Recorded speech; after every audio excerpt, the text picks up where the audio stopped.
what happens in a scenario where we baked bread and then after we came and we cooked that bread or we fried that bread. Let's say French toast, for example. So what's the bracha of a regular slice of toast bread that is fried in oil and sweetened, but the slice itself was normal bread before you fried it again? So the Halacha explains that even after bread was already baked and then you cooked it or fried it in oil or in water, afal piken shem pat aleh, it's still considered bread. And you fulfill your obligation of a Shabbat meal with it, as long as obviously there's a kezayit worth. You have to have the minimum kezayit amount, because then you'll retain the bracha of hamotzi. Next, what about if someone forgot to make hamotzi on Friday night, or he was sick, he didn't make any seuda Friday night?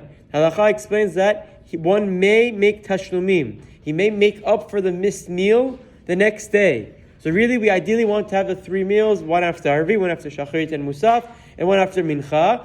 But in theory, the Rambam explains that you can have all 3 meals in one shot. So at night, or even in the morning, let's say you missed the evening Seuda, you may have 3 Seudot, can have 3 meals, Hamotzi, Birkat Mazon, Shabbat morning, to fulfill your obligation of the Shalosh Seudot, of having 3 meals on Shabbat. Now this is also very important halacha. Is one allowed to fast on Shabbat? So we know that Yom Kippur we fast on Shabbat, but that might be a separate reason. Other than that, halacha explains that it's asur min Torah leitanot b'Shabbatot v'yom tovim. Torah prohibits us from fasting on Shabbat and Yom Tov. And someone who takes an oath, he swears that he's going to fast on Shabbat or Yom Tov. It is a Shavuot Shav.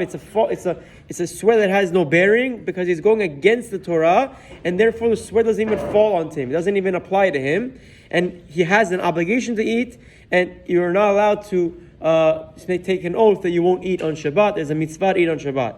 However, after saying this, Rabbi Chaim always adds that someone who, anytime he eats food, it bothers him. He suffers from, let's say, eating gluten, for example. That's the most common example in our generation. But it could be anything. Really, when he eats, he's in pain. That it really causes him pain and suffering. And even the smallest amount kezayit of bread, he can't eat on Shabbat because it'll cause him suffering. And it's a pleasure.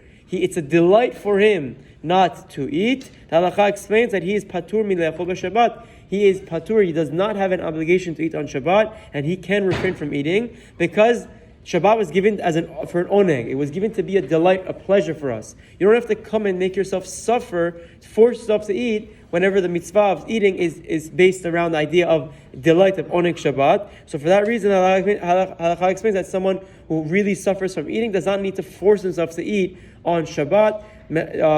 This is Halakha in terms of fasting. We'll speak more about it again tomorrow. Have a wonderful day.